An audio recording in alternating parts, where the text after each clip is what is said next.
поняли, якби, але теж в останнє время в железну дорогу. Мы знаем, короче, что тут бывает, ну, в 5 часов вечера стоит дизель, а мимо по вот этой колее едет пассажирский проезд. А.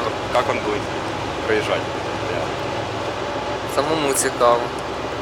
А ви железнодорожні фанати, правильно?